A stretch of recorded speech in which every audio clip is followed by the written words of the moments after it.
Japan's ruling party invites women to look not talk at key meetings. Here's a summary of the article. Days after Japan's Olympics chief was forced to resign over sexist comments, the ruling party has decided to invite women to attend key meetings, as long as they do not speak. The Liberal Democratic Party proposed allowing 5 female lawmakers to observe its all-male board meetings.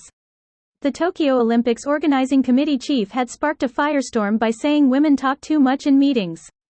Toshihiro Nikai, the 82-year-old Secretary-General of the Liberal Democrat Party, told a news conference on Tuesday of the plan to bring a female perspective to the all-male board meetings. Japanese media reported that the 5 women would be allowed to sit in as observers on decision-making board meetings but would not be allowed to speak. That's why Mr. Mori's comments didn't surprise me, and the ruling party's decision to allow non-speaking women to attend their meetings is a tactic we're familiar with. A group of female lawmakers wore white in a protest against his remarks, and Tokyo Governor Yuriko Koike said she would not attend a meeting of high-level Olympic officials in protest.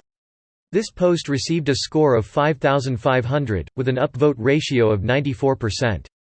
Here are the top comments in response to this article. Japan, as a culture, has a lot of great aspects that make it really interesting, and it's been a place I've always wanted to travel to.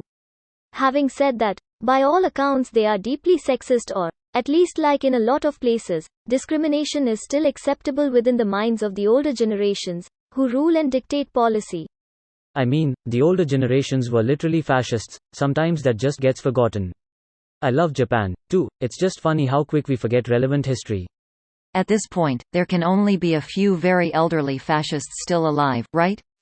I mean, VJ Day was more than 75 years ago.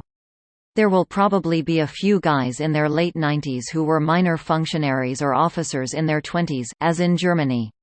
Yes, they aren't fascist anymore, but Japan is very nationalistic, at least in the political wing. The junior, high school history textbooks have been whitewashed to downplay their actions in WW2. Like justifying their invasions, downplaying aggression, and glossing over war crimes etc. The government still screeches whenever someone brings up their war crimes that for some cases they still refuse ever happened. They are published, but most self-respecting schools and teachers don't use them. Teachers' unions in Japan are left-leaning and tend to fight against imposed nationalism. A lot of young people and popular media are starting to embrace a completely fictionalized view of Japanese history. The problem is that these days people are too apathetic. Can you please explain the Narita Airport part? Narita was built on farm land that was taken from farmers. A political movement gained traction around the defense of the land, but through some underhanded techniques, think COINTELPRO, the movement was quashed, the farmers lost their land, and, to be honest, political movements haven't been the same since in Japan. It's been a while, but I believe Murakami makes some references to this shift in 1Q84. Thanks for explaining. This video better encapsulates what happened at Narita. Japan in fact used to have a very organized militant movement that would literally fight riot police head to head. That no longer really exists today due to the apathy issue. Many Japanese organized against American imperialism embodied in the U-2 and nuclear weapons.